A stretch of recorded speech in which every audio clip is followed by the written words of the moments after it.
Hey everyone, it's Stephanie again. You are tuned into the review of Married at First Sight, Season 13, Episode 9. Alright, before we get started, don't forget to click the subscribe button and the notification bell so you can be the first to find out when I post these videos. Alright, let's jump into it. This week, the couples got to plan dates or special activities for each other to increase intimacy.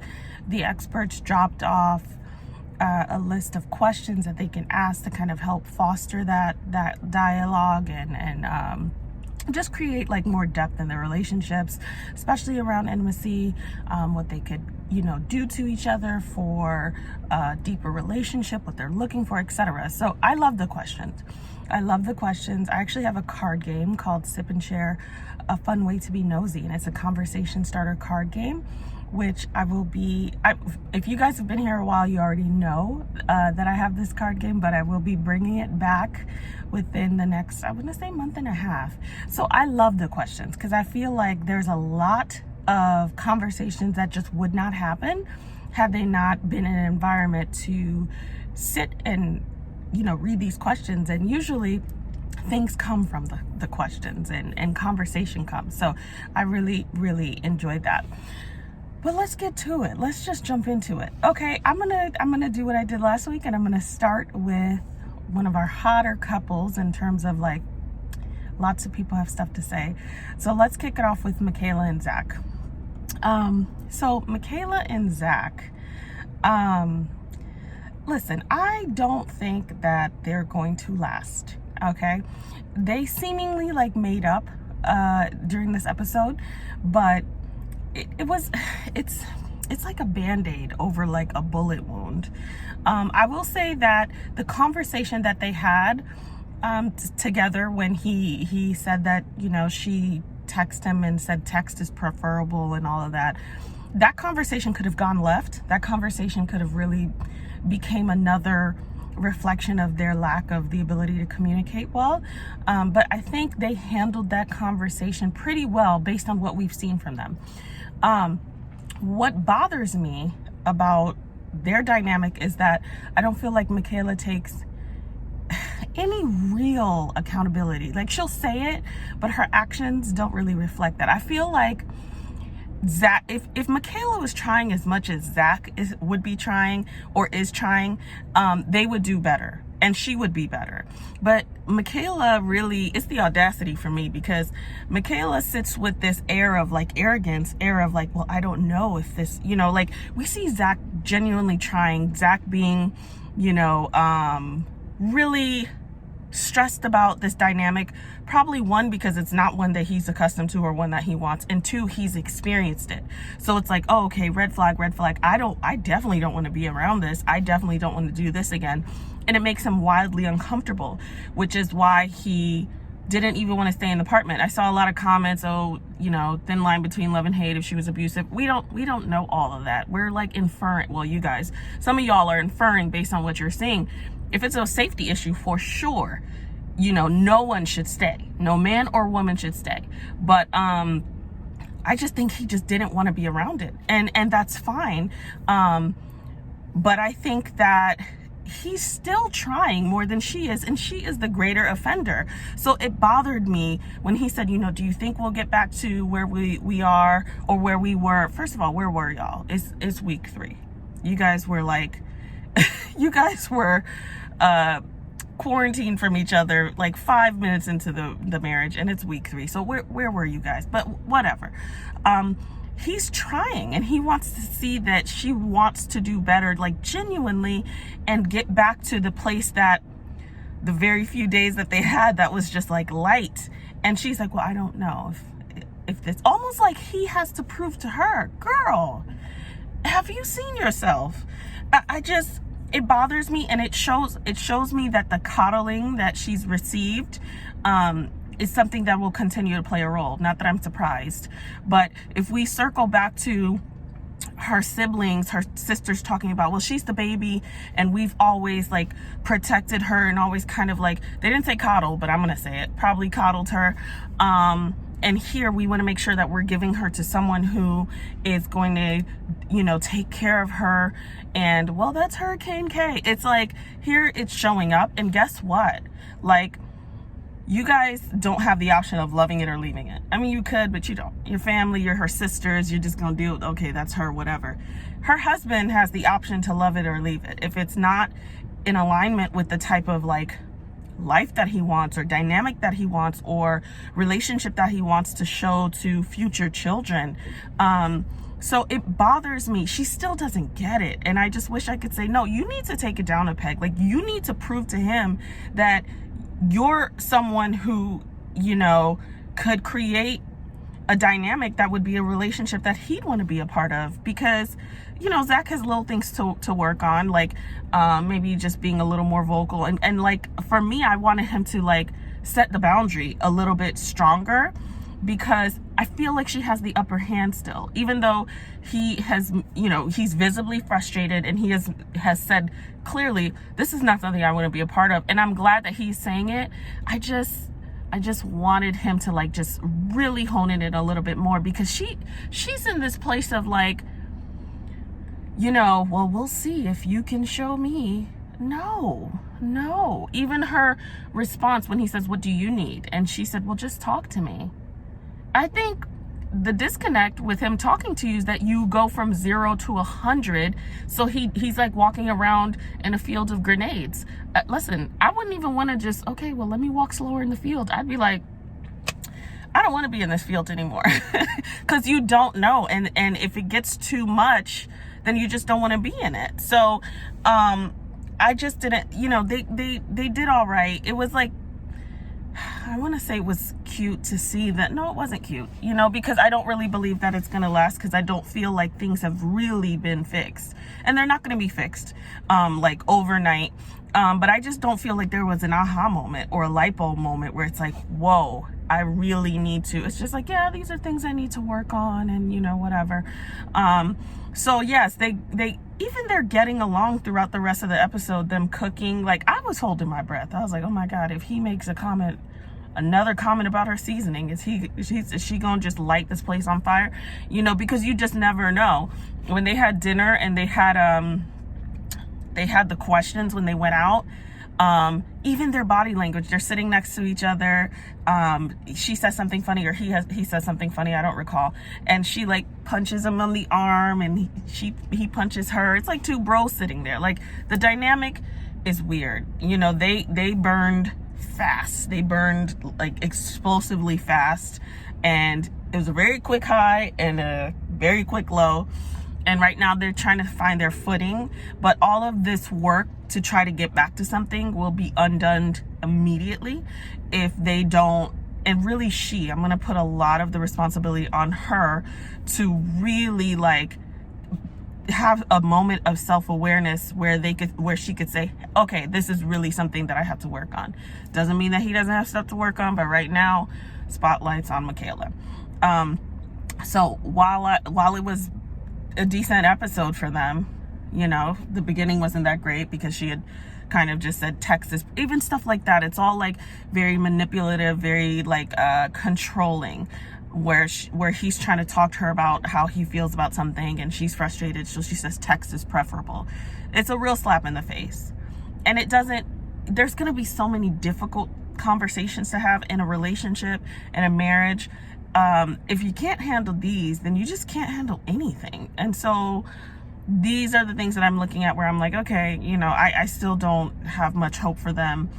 And there's a lot of work to be done that's going to take a lot of time. And it's going to take even longer if there's not like true awareness. So that's Michaela and Zach.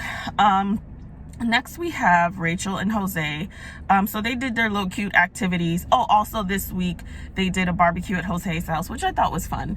And it was cool to see them all together and just, you know, vibe and laugh and kind of break off and have conversations and stuff like that. Rachel and Jose. So Jose's issue with Rachel is kind of the cheating thing. Because she had mentioned on the honeymoon that she cheated on her ex. And so he, you know, and I get that. He's saying, well, okay, how do I know you're not going to cheat on me? You know, what brought that about? So I thought it was great that he brought that back up and said, you know, what made you do that? Like, what place, like, let's have the conversation. She says alcohol was involved. This was in year 2 of an 8-year relationship, so she was forgiven, etc. I don't remember how old Rachel is. Let's just say 30. I don't recall, so let me know, guys. But 8 years. She hasn't been in a relationship, I think, in a couple of years. Now my timing is all over the place, but 8 years. So let's say if she's 30 now, 8 years ago was 22.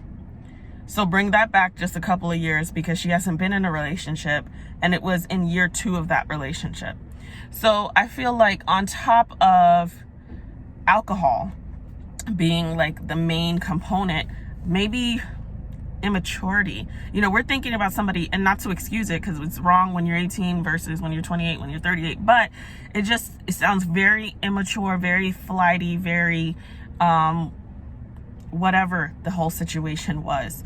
So I would hope, and I think maybe she should have communicated that, or maybe she didn't know to communicate, besides alcohol, because the alcohol is still around us. So if I were Jose, I'd be like, okay, well, you know, do I need to look at that second martini sideways or what? Maybe just illustrating a maturity that has occurred, and an awareness of how much that may have hurt her significant other at the time, and not really wanting to do that. I mean, but she did eventually say, well, you're just gonna have to trust me, because he's like, well, how do I know? And that is the thing. He is gonna have to trust her. When we're really scarred by certain situations, words don't mean anything, because our last memory of it is often what happened. So there needs to be a new positive memory to replace that negative memory, and then continual positive memories, and then you get the further away you get away from that situation, the better it is. And so that's what she's going to have to do, just in her behavior, just be an honest person, a trustworthy person. And I think that fear, that angst will subside for him. On the flip side, Jose can't stop talking. Surprise. There's no surprise there. He can't stop talking. They talk about it. For me, Jose has his quirks. He can be a little annoying, but like he feels like a genuinely good spirit, you know? And it was funny just to see them talk about him talking so much, and how he's like, well, tell me to listen twice. Listen, he's eager to learn. It's not going to change overnight, because here's the thing. When you're single and you come from like your family who always is just like, that's just Jose, you know, he hasn't had to change. And so the change will take time, and she will have to prompt him and say, you're doing it again. One of the moments that he did it that I wish she would have said, here's the time to listen. Like, here's how you interjected that wasn't really necessary, is when they were talking about, you know, the cheating, and she was explaining something. And I mean, the moment she like stopped talking, where it would have been a moment to like really listen, or I feel like it was a mild cutoff, but not really, is when he jumped in with his anecdote about, the barbershop. Well, you know, somebody told me if you go to the barbershop long enough, you're gonna get a haircut. And he was like, really, and his whole body language was like this proud moment of like, get it? And it was like, no, just listen, or maybe talk to her, ask her questions about something that would prompt her to continue to elaborate or explain, like, or just sit in it. You know, that was like, I noticed that very quickly, that she barely got the last word out, if she did. And he was like, they say if you go to, and I'm like, okay. And so he's like proud of that moment. But this is stuff that he will eventually work out. He will need like some thought stopping from her. He will need some like listen. And we all have to do it. You know, me and my spouse do it. It's like sometimes when you're in it, you want to get it out, and it's like you're not effectively listening. You're listening to respond, or you're just kind of like checked out, and you have to say, okay, like, listen to what I'm saying. I want you to really pay. And sometimes people do that because you have to interrupt their own thoughts about what you're saying. So I think that was a great illustration. But I think it's also hilarious how they edit him, because at the barbecue, when he's talking to, I think, Mirla, Gil, and Brett, it's like constant. It's constant. It was hilarious though. But harmless stuff, as long as he's willing, which he says, I'm willing, and you can tell. And you've been doing it for a long time. It's not going to change overnight, but the willingness is what you want to see. So I think they will be fine as long as they continue to like put things into play. So that is Rachel and Jose. Next we have Brett and Ryan. So Brett and Ryan, last week I said that like they make me stare out into space. Last week I said that they are saying the right things. They are on the same page in terms of like what they're saying, but there's still like no chemistry for me.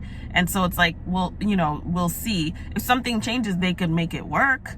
Because it's not like one person saying, I don't want kids, and the other person saying, I can't be with somebody who doesn't want kids. They're not like vastly different, but there is a lack of a connection there, confirmed by Ryan. But I had already said that. And I think a lot of people, based on you guys' comments, have already seen that. And I don't necessarily see them working out either. And I don't think it's right now, I don't think it's really based on like them being matched in a way that was so not what they needed. I just don't really see a great couple's chemistry. I said that the whole season about Ryan and Clara last season, and they stayed together, and now, you know, they're divorced. I never once saw, I don't care how they presented on camera, something that was like they have that spark.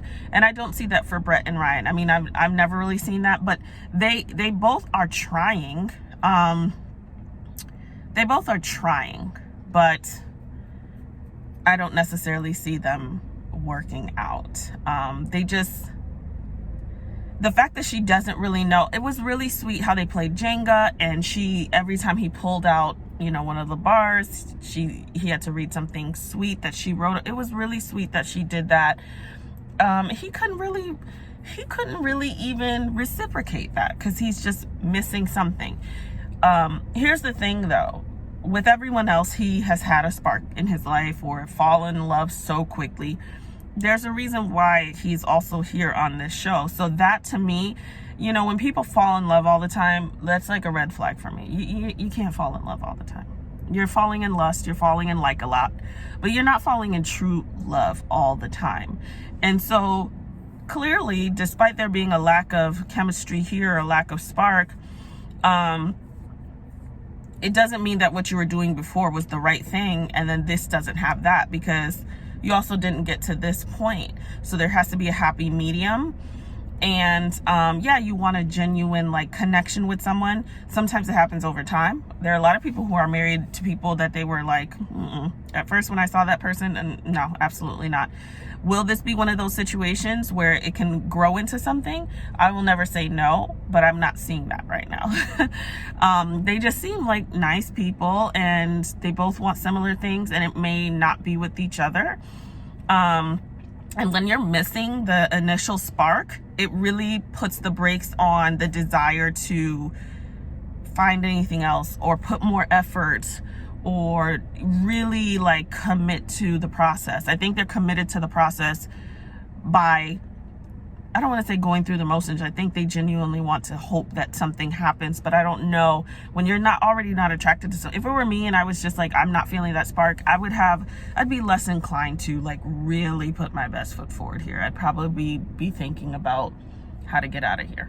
So like long term, or okay, I'll do my best, but if it doesn't work out, once you start thinking that way, you're kind of like, you know, packing your suitcase on the daily, like, oh, let me put that shirt in so I don't forget. So that is Brett and Ryan. Nothing, you know, separately I think they're great, but I'm not feeling it right now. Next we have Gil and Mirla. So Gil and Mirla, I still really like Gil and Mira as just a pair of people. I like them as a pair of people. I think they're fun together. Do I see them lasting a long time? No, because I don't think they want the same things. I think they want similar things, but in different packages. And I think that they enjoy each other. You know, you can see that they talk about chemistry for some people that most of us don't necessarily see really going the distance. They have, to me, one of the best chemistries, really. I think Johnny and Bao, when Johnny's not acting up, and yeah, Rachel and Jose. But Gil and Mirla, for me, they are entertaining to watch. The banter, I mean, some of the buzzwords, you know, bougie and all that gets old, but they are entertaining to watch. You know, she's gonna be like sarcastic, funny. It's like watching verbal ping pong, and I find myself laughing out loud during their scenes because they're just funny in that way. He gives her a foot massage. I mean, Mirla is not going to sugarcoat what she likes and what she doesn't like. I was like, oh God, girl, just say thank you. Just say it was nice. She's not gonna do that. I rolled my eyes at that. I'm like, just whatever. Gil is not impressed with her.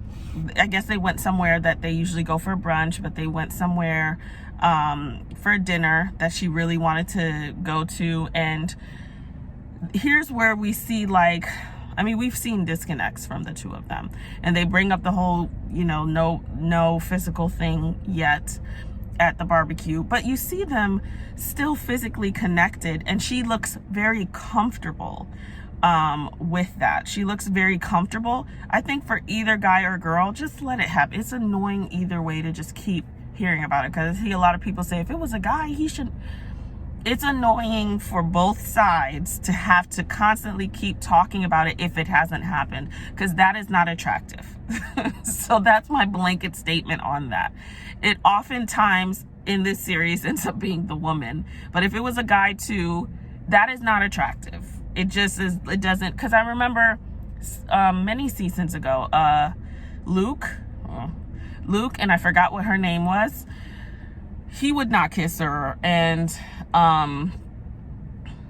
it made her look desperate that he wouldn't kiss her. They eventually were intimate, but it's like he threw her a bone, no pun intended.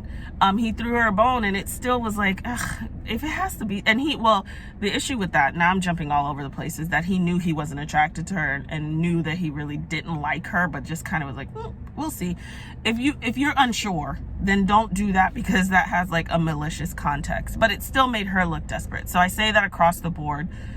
Don't keep doing that, because it doesn't look good. And I said when I was watching, you know, the episode this week, like, she's comfortable with him, and I feel like when she feels it, she'll do it, and that will be so much more meaningful and passionate for him. So they had that storyline, but also when they're sitting at this dinner place, he's talking about how bougie she is, and you know, and I thought it was hilarious when he said if this drink was called a knockoff, because the drink that she was like, I just came here because it's a Chanel No. 6 drink and I wanted to try it. And he's like, well, if it was called a knockoff, would you order a knockoff? And they laughed out loud, and of course she's like, no, listen, my birthday was like 2 weeks ago, and I picked a place based off of the way that it looked. I didn't even care about the menu. The place was stunning, and it was a great experience. Like, people just do this. Like, part of marriage is just really letting somebody be. And I know that they're in it so quickly, and they're learning each other, and they're learning themselves in a marriage, and so it's a lot. It's like overloaded stimulation. But like, Gil, relax. If she, you know, like, when you get married, you do desire to do the things that you love to do alone or with friends with your spouse. If she wants to go to this brunch spot, go to the brunch spot with her. You know, I think she said she would like to go out twice a month.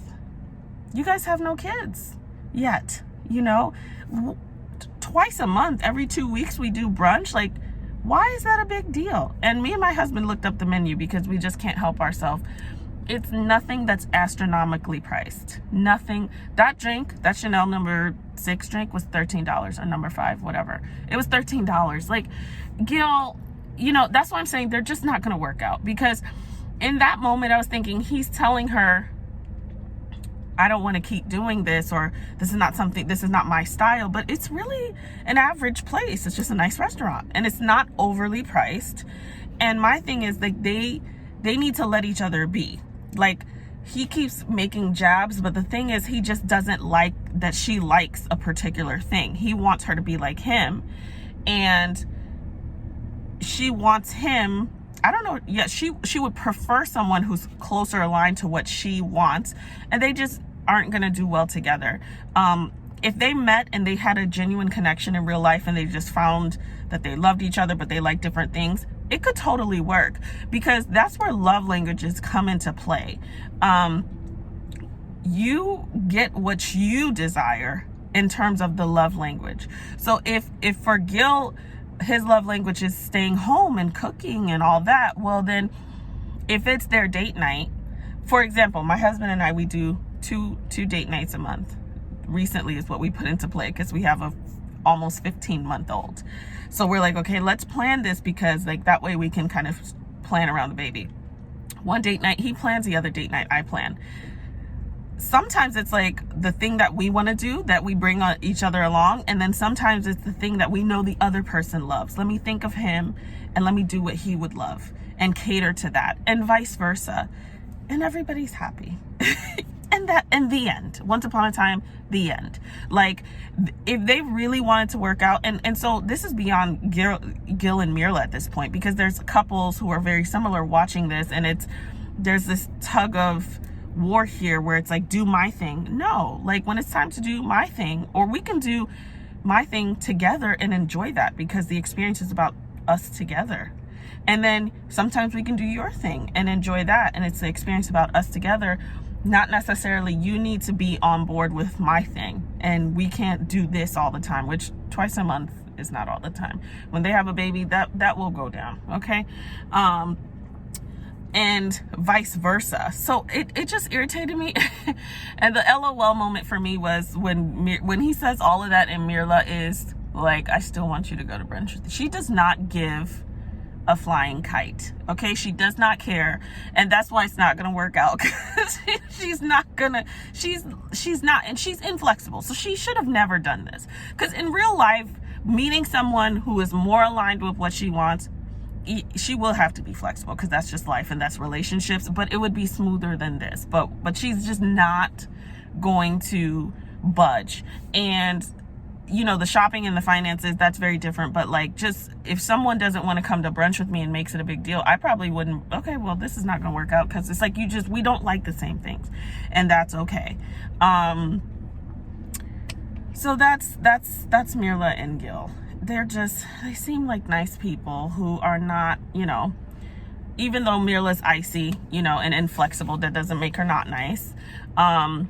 And I just don't think they'll want the same thing. I thought it was ridiculous, like that Gil was so hard on this. I don't want to do this all the time. And I had to look up the menu, and I was like, this is very averagely priced. So what is it? Like, there are two different places, you know, Gil's sending money to a savings account somewhere.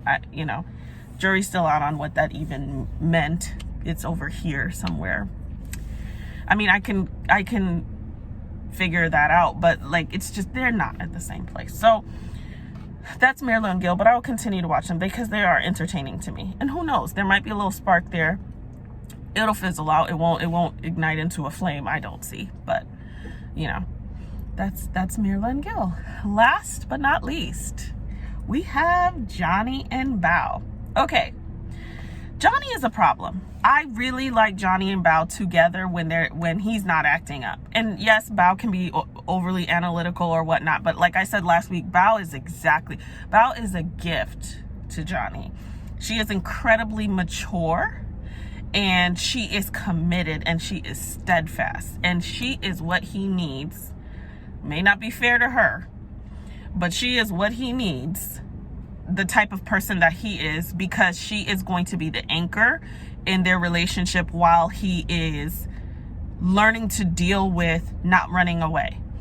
I enjoyed them this episode when they were great. Johnny really irritated me in some ways though, because Johnny just won't, everything.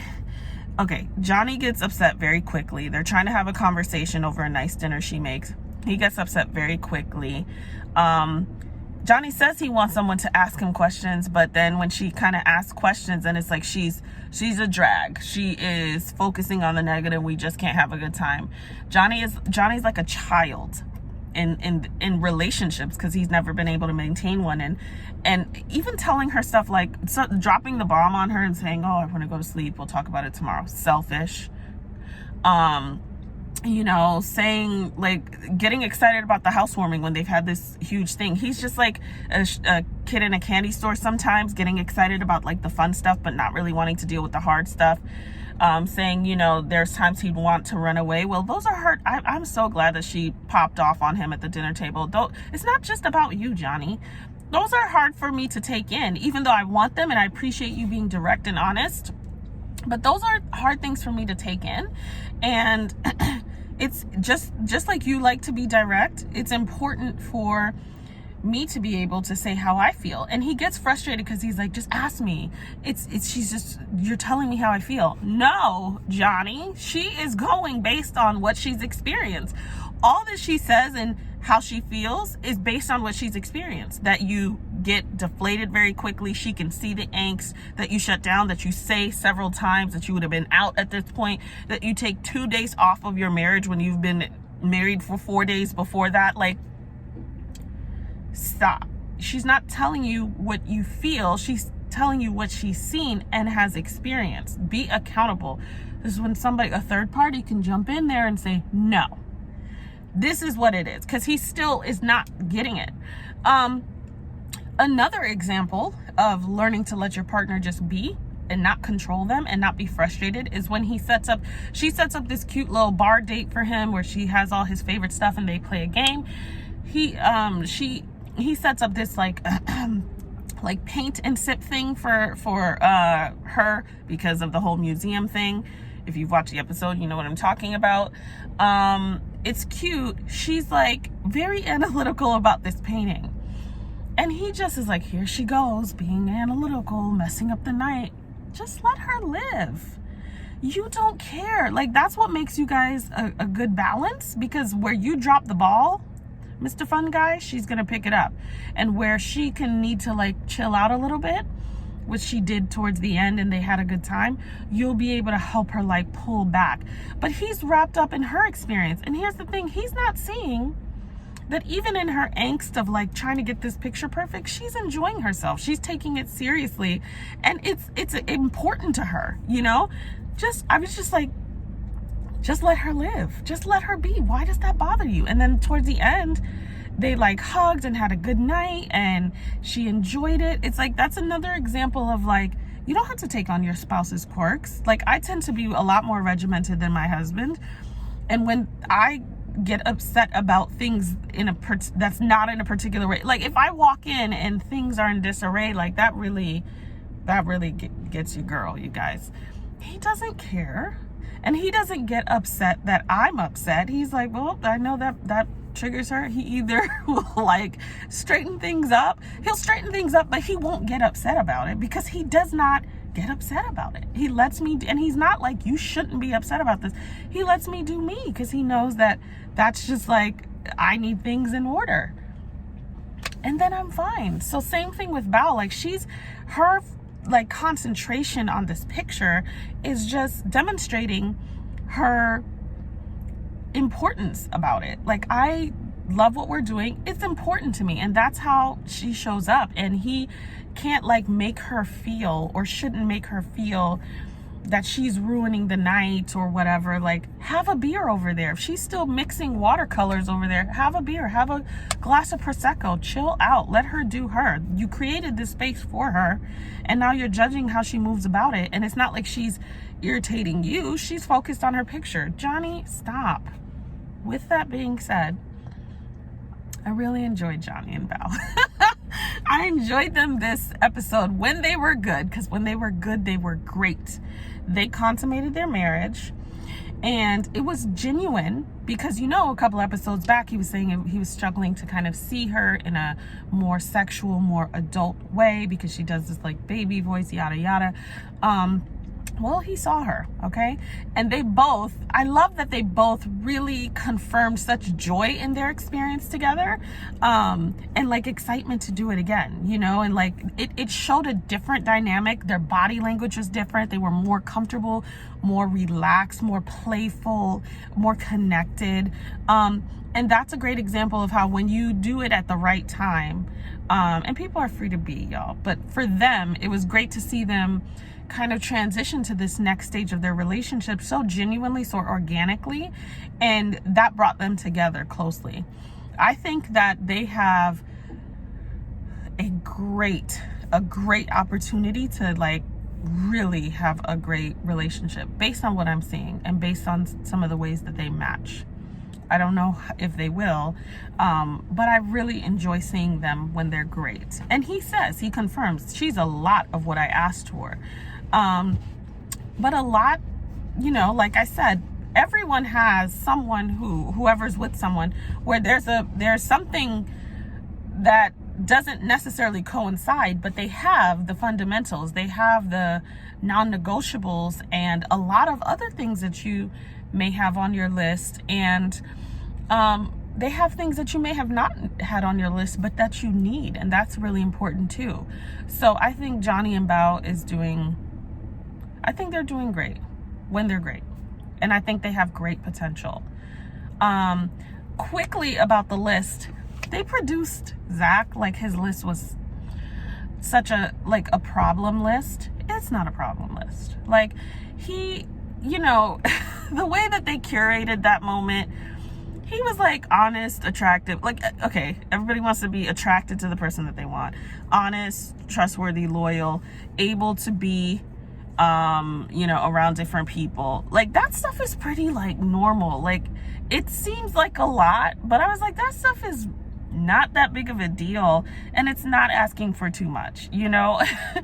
As a couple, a lot of times people end up to go out together, or hey, I might bring you to a work event or whatever. Wanting a person who can really be around other people and be social and represent you well, like all of the stuff that was on his list, like all of that stuff was like similar, and some of it was like specific, but like not that big of a deal, and really not that much to ask. Like, he didn't get like super needs to have curly hair. Like, it wasn't a ridiculous list. So justice for Zach, okay? Because they're trying to paint him like to be some super picky person, and he might be, but that list was not representative of that for me.